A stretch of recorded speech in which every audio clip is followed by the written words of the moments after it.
You know that sinking feeling when you realize you've been sleeping next to a stranger? Yeah, that. Hi, I'm Claire.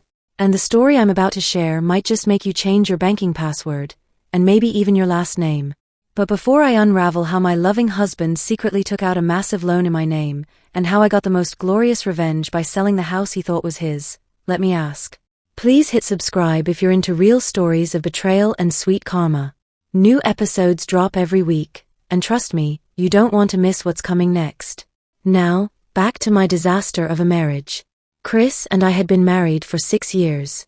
On the surface, we were the classic Pinterest couple, smiling selfies on mountain hikes, synchronized mugs for our morning coffee, his and hers bathrobes with cringe phrases like king and queen.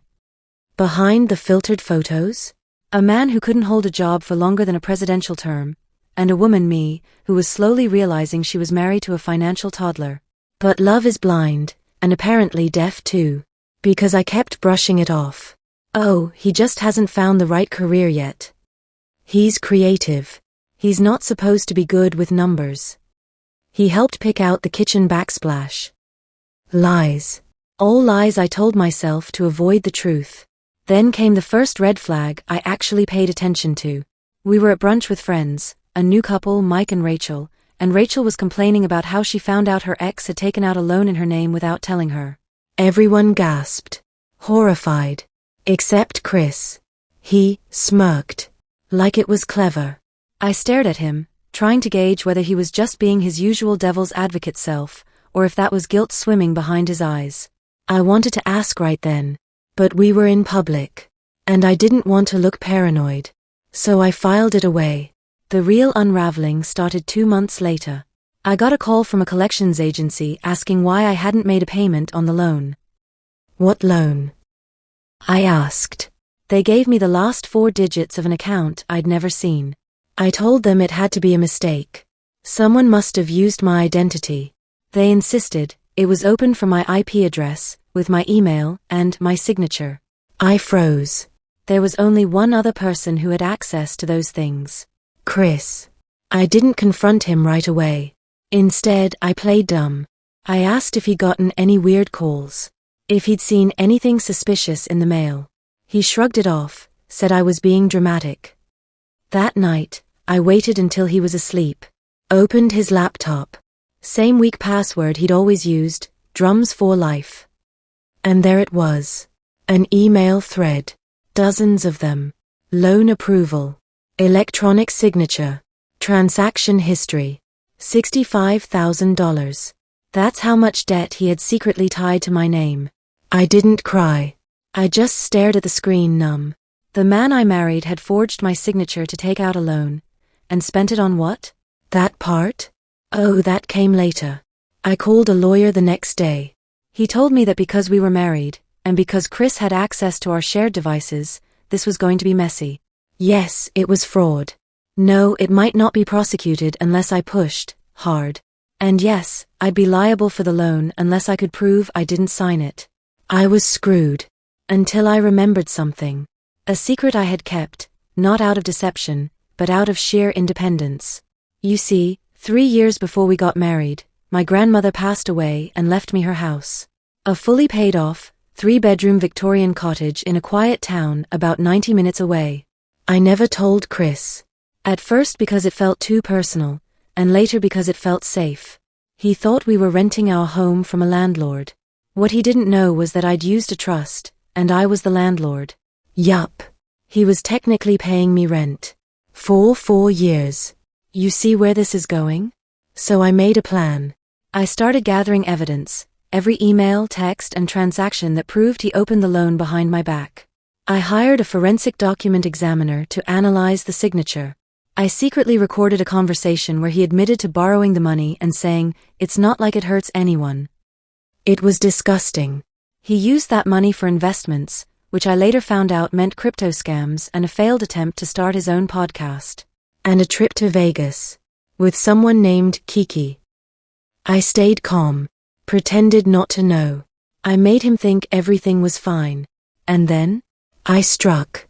On a Friday morning while he was out job hunting, I went to the courthouse and filed for divorce. I also filed a fraud report and submitted my evidence. Then I called my real estate agent and said, "Let's list the house. Fast." I listed it under a different trust name, not mine, not connected to his. Within a week, I had a cash buyer. By the time Chris got the divorce papers, I was already signing the closing documents. And that night, I left the keys on the kitchen counter, with a note. It said, "Since you love secrets, I thought you'd enjoy finding out you've been renting from your wife this whole time. P.S. You'll be hearing from my lawyer. And the FBI. Enjoy your investments, Kiki." Then I left. Chris didn't take it well. In fact, his reaction was exactly what I expected: explosive, manipulative, and so off base it was almost laughable, if I weren't so exhausted from cleaning up the wreckage of his choices. The morning after he got the divorce papers, my phone blew up. 20 missed calls. 6 voicemails. One even while he was driving, screaming about how I ruined his life. "Oh honey. You ruined your life the moment you forged my signature." But I stayed quiet. My lawyer Amanda, an absolute beast in kitten heels, advised me, "Do not respond. Let him panic. Let him talk. We'll collect everything." She knew exactly how to play men like him. Narcissists implode when they realize they've lost control. And Chris? He was unraveling fast. The kicker? He wasn't even angry about the divorce itself. He was angry about the house. The house. You know, the one he thought we rented. That he believed was owned by some vague retired couple who lived in Maine. A lie I spun years ago when I didn't feel like sharing every detail of my inheritance. In one of his voicemails, he said, "I can't believe you sold our house. You had no right." I almost laughed. Almost. When the sale finalized and the check hit the trust account, I felt something I hadn't felt in months. Power. Real, untouchable power. That home had always been mine, and now it was the ticket to freedom. But of course, Chris didn't go quietly. 3 days after the final sale, Amanda called me. He filed an emergency motion. He's trying to claim part ownership of the house. I blinked. He what? Yeah. He's alleging that even though the deed was in your trust, you intended for it to be a marital asset, and that his rent payments gave him equity. I almost spit out my coffee. This man thought he was a legal genius, because he watched Suits. Amanda wasn't fazed. She prepped a countermotion like she was preparing for war. Organized, sharp, lethal. She gathered proof that I'd purchased the home years before we were married. That it had never been commingled with marital assets. That the trust protected it. That he paid rent, not mortgage. Then she pulled out our prenup. Yes, we had one. And buried deep in the fine print, thank past Claire for insisting, was a clause. Any assets inherited prior to the marriage remain solely under the ownership of the beneficiary, unless written and notarized documentation states otherwise. There was no such documentation. Chris was screwed. Court day came. Chris swaggered in with his cheap suit and cheaper arguments. He had hired a discount lawyer, the kind that advertises on the back of bus benches. Amanda was calm, collected, and surgical. She shredded their arguments within 20 minutes. Then, just to twist the knife, she played the audio I recorded, the one where Chris said, "I mean technically it's our house, but whatever, it's under some landlord's name, right?" The judge leaned back, unimpressed. "Mr. Mason, did you or did you not sign a lease agreement?" Chris stammered. "Well yeah, but..." "Then you were a tenant, not an owner." Case dismissed. I didn't celebrate in the courtroom. I waited until I got to the parking lot. Then I did a little dance. The kind you do when you know the storm is over and you're still standing, mascara intact and all. But I wasn't done. Because remember that $65,000 loan? Yeah. That wasn't going to pay itself. Amanda advised me to file a civil fraud suit, and to press criminal charges if I was willing to go the distance. I thought about it. About the years I spent cleaning up his messes. The lies. The financial secrets. The way he'd whittled down my trust until I felt crazy for even asking questions. And I decided, no more. I filed. He was served at his friend's apartment, the one he was now crashing at, after I sold my house. I heard through the grapevine that he broke a lamp when he got the papers. Shame. Then came the best part. One morning, I checked my inbox and saw a message with the subject line, "Urgent, podcast appearance request." Turns out, one of Amanda's interns had leaked the court summary to a legal drama podcast that covered real-life courtroom revenge cases. They wanted to feature my story. They said it was cinematic. Perfectly structured. Peak betrayal and karma in motion. I said yes. And that episode? It went viral. 1.2 million downloads in 5 days. Listeners flooded my DMs with support.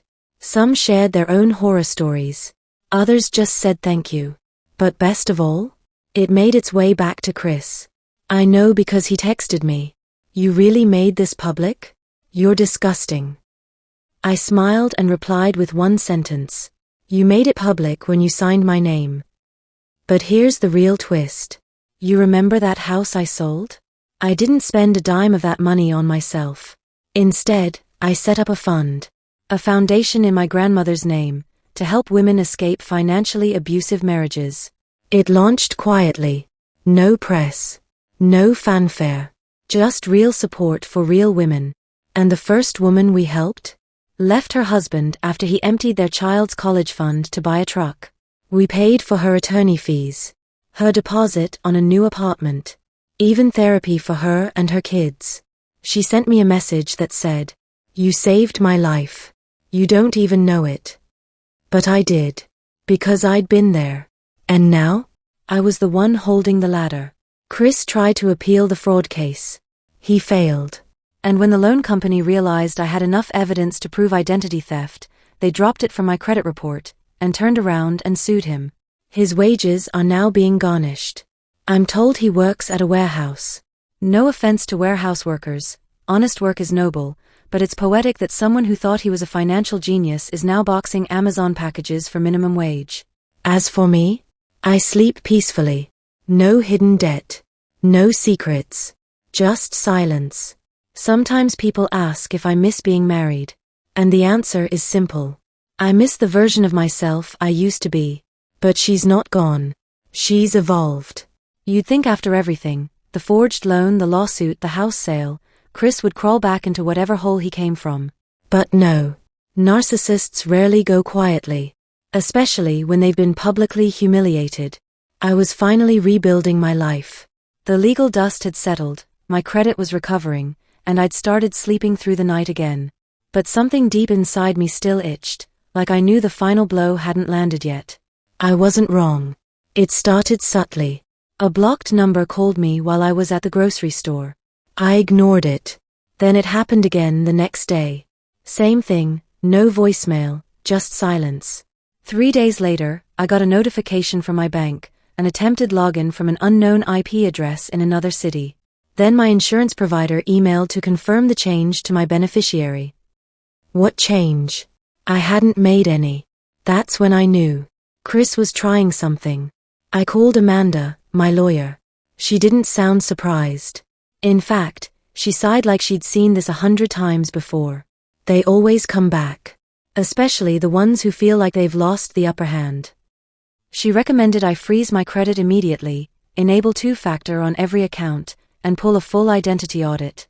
She also flagged something I hadn't thought of. If he forged your signature once, what's to say he hasn't done it again, with other financial accounts? The thought made my skin crawl. So I dug.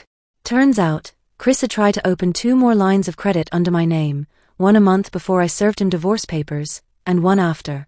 The first was denied. The second one? Approved for $8,000. He used my maiden name, my old address, and even a fake email that was 1 letter off from mine. It was so obvious once I saw it, but invisible until I knew where to look. He hadn't just committed fraud once. He had done it repeatedly. And that changed everything. Amanda immediately escalated the criminal complaint. We now had multiple instances of identity theft. I filed a police report. I submitted affidavits to both credit bureaus and lenders. I even got in contact with a cybersecurity expert who traced the IP addresses back to the apartment complex Chris was staying in. It was airtight. But Chris wasn't done being reckless. A week later, I woke up to a flurry of texts from my cousin Lindsay. Did you see his Facebook post? Claire, he's telling people you stole from him. I rushed to check. There it was. A long dramatic post, public, where Chris painted himself as the victim of a vindictive ex-wife who scammed him out of his marital home and framed him for fraud. It had over 100 comments, mostly from his friends, people who didn't know the full story. Some called me a gold digger. Others said I weaponized the courts. I could feel my heartbeat in my throat. I wasn't just being attacked legally anymore, he was trying to destroy my reputation. Amanda advised me not to respond publicly. Let the legal system do the talking, she said. But I'm not going to lie, I wanted to scream. So instead, I reached out to someone who could talk. Remember that podcast that featured my story? Karma and Consequences? They invited me back for a follow-up episode. But this time, we went visual. A YouTube version. With documentation. Screenshots. A full timeline. We anonymized names for legal safety, but made sure to tell the truth. And within days, it exploded. 1 million views. Then 2. Comments flooded in. This woman is a hero. Glad someone exposed this dude. My sister went through something similar, thank you for this. Even better? Chris's little Facebook smear campaign got quietly deleted 2 days later. Guess the truth was a little too loud for him. But he still wasn't finished. Because just when I thought the case was wrapping up, I got a letter from the IRS. Apparently, Chris had filed our joint taxes for the year, after I filed for divorce, and listed himself as the primary filer. He claimed deductions on my income, claimed we were still legally married, and that I contributed nothing. It was insane, and it triggered an audit. I had to scramble with Amanda and a tax attorney to amend the filings and prove that not only were we separated, but that Chris had no legal right to file jointly. He did it to delay my refund. Out of spite. But also, perhaps, out of desperation. Because, and here comes the poetic twist, the warehouse job he'd taken was cutting hours. And his credit? Toast. He couldn't rent, couldn't borrow, and apparently couldn't even afford his new girlfriend's birthday dinner. Yes, I found her. Her name is Mia. She posted a TikTok about how her boyfriend's ex ruined his life. Girl. Run. Here's the thing. People like Chris don't change. They escalate. And while I can't control what lies he tells, I can control what I stand for. So I turned every single thing he tried to weaponize against me into something empowering. I partnered with the Legal Podcast to create a series about financial abuse red flags. I did guest posts on female empowerment blogs about invisible forms of betrayal, the ones that leave no bruises but break you just the same. And I used part of the house sale profit, the untouched portion, to fund a scholarship for women studying law who want to protect victims like me. Chris's story wasn't my ending. It was my beginning. There's a certain kind of peace that comes after surviving betrayal. A fragile, quiet kind of peace. You don't scream it or post about it. You just exhale. That's where I was. The lawsuits were behind me. My finances were slowly stabilizing. I'd even booked a solo trip to a wellness retreat, something I never imagined I'd do alone, let alone enjoy.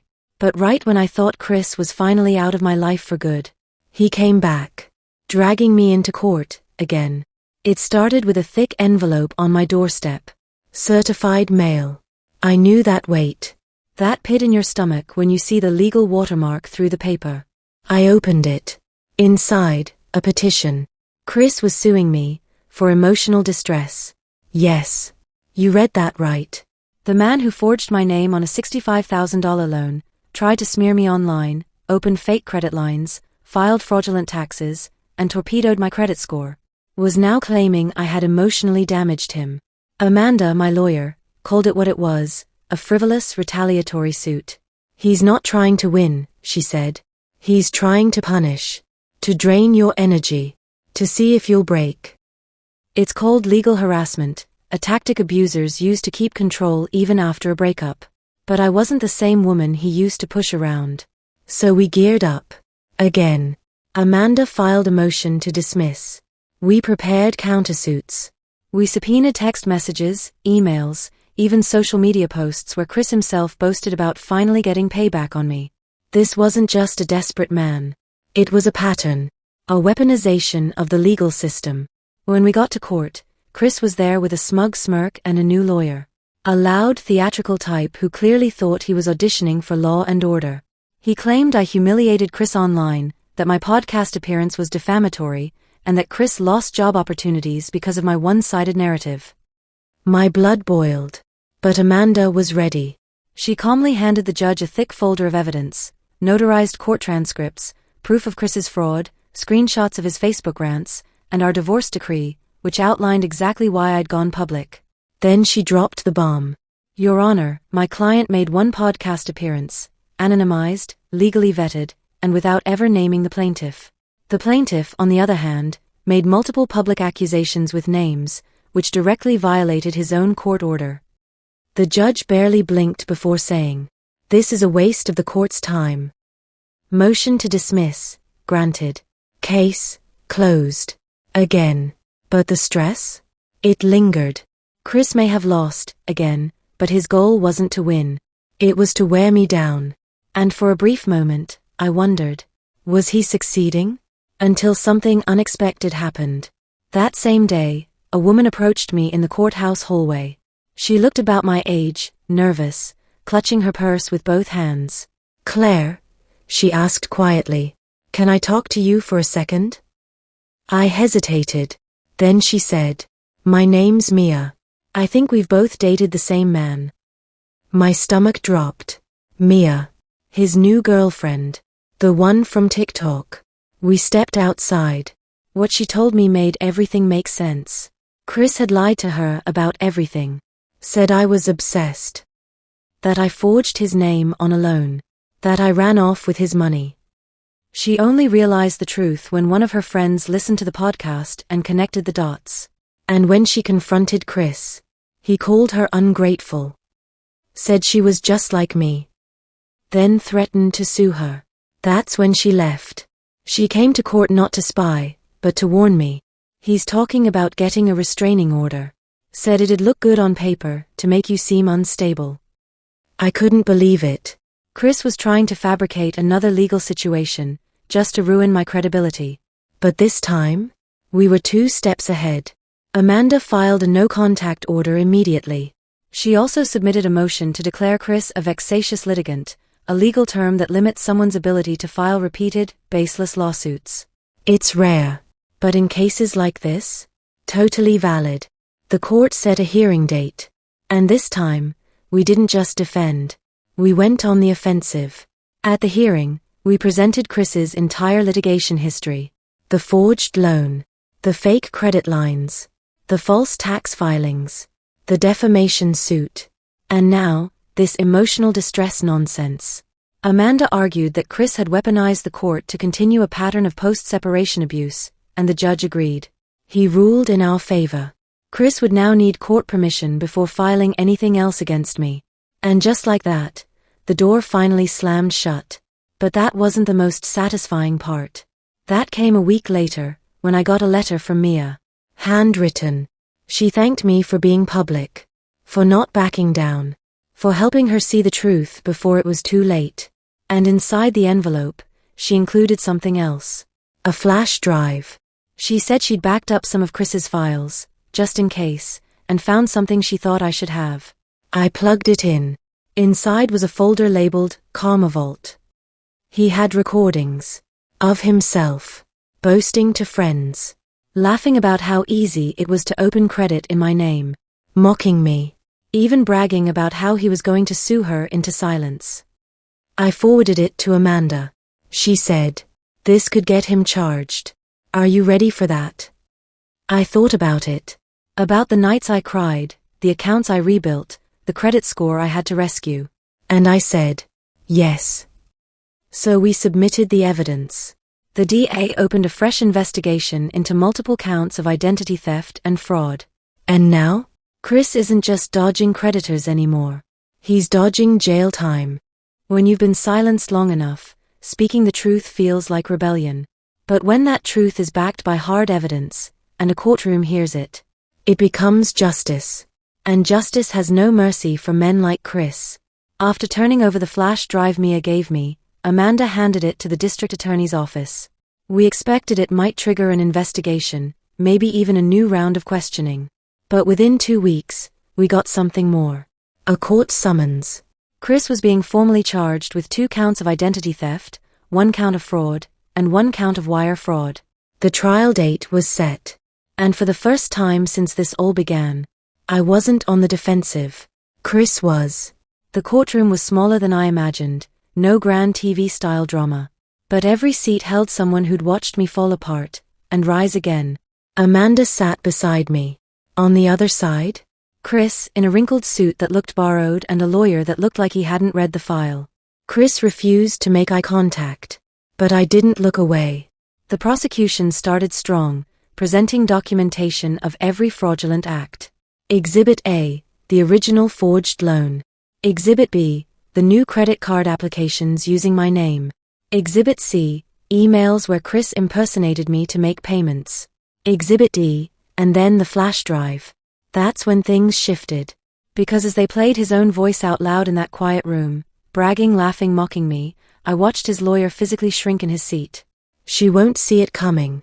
She's too soft. Too nice. She's predictable.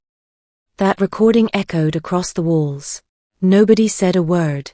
The silence was heavy, even the judge shifted. I wasn't soft. I wasn't nice. I was prepared.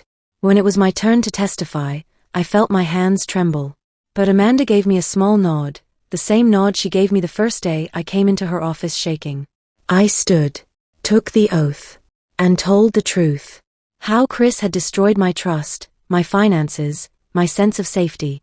How he turned love into leverage. And how I fought like hell to take it back. The judge listened. So did the jury. But the most powerful part? When Mia testified. She wore a navy blazer. No makeup. Hair pulled back. She told the court what Chris said to her, how he laughed about manipulating his dumb ex, how he called the court system his playground, and how he bragged that even jail would be worth it if it ruined her for good. Her voice cracked as she said it. I didn't know who I was dating. But once I saw him for what he really was, I had to help her. The courtroom was still. No cross-examination could undo that. The defense flailed. Chris tried to claim it was all exaggerated, that he was venting in the recordings.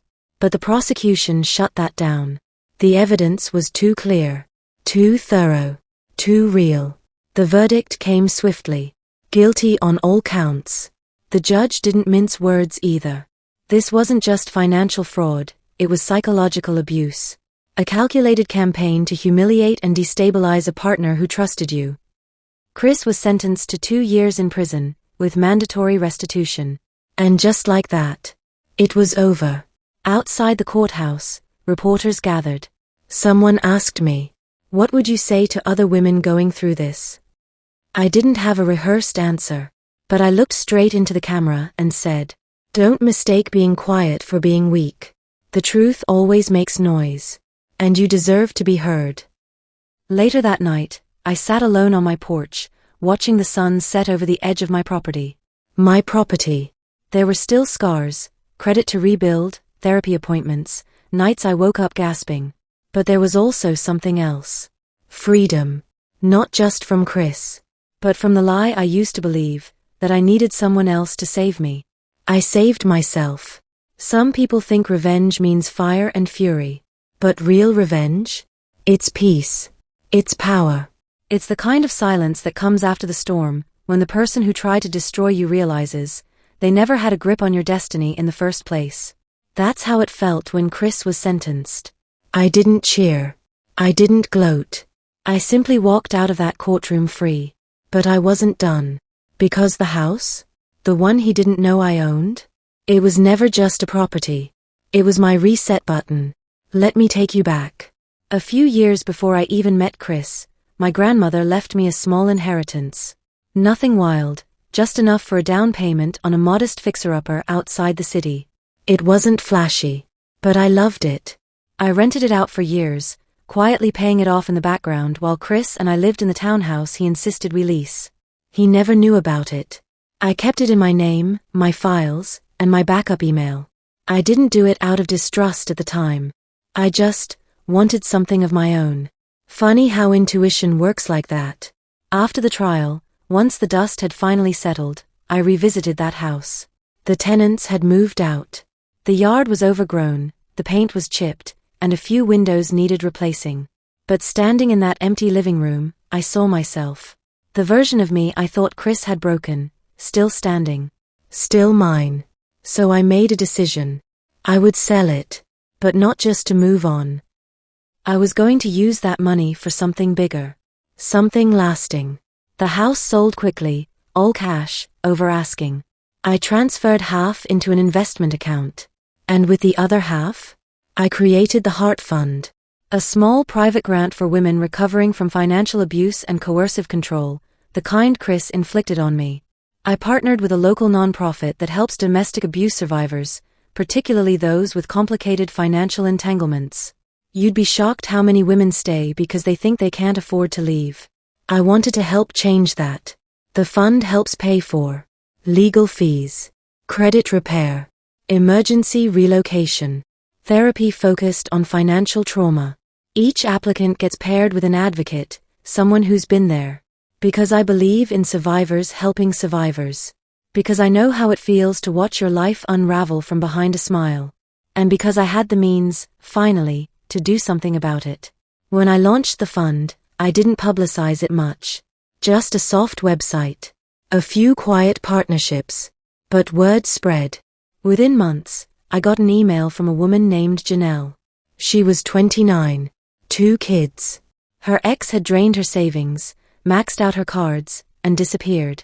She said she felt invisible. But she wrote this one line that stopped me cold. Your story made me believe I could start over. And that's when I knew. All of it, the betrayal, the lawsuits, the recordings, the firestorms, it all led here. Not just to healing, but to purpose. 1 year after Chris was sentenced, I got a final letter from the court. He had violated parole. Tried to leave the state without permission. He was picked up. Sent back. And I felt nothing. Not rage. Not even relief. Just closure. Because by then I was far away, not just in distance but in life. I'd moved to a quiet coastal town. Started writing. Began hosting monthly Zoom circles for survivors who didn't know how to start over. Sometimes we laugh.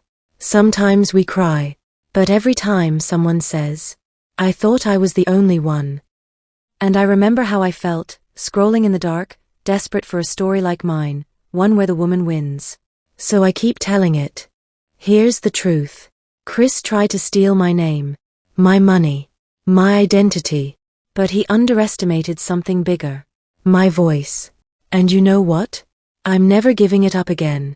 If you've made it this far in my story, thank you. If you've ever doubted your strength, let this be proof. The worst thing someone does to you does not define you. The way you rise from it? That's your legacy. And if you haven't already, please subscribe to this channel for more real stories of justice, healing, and power reclaimed. You never know who might need it next.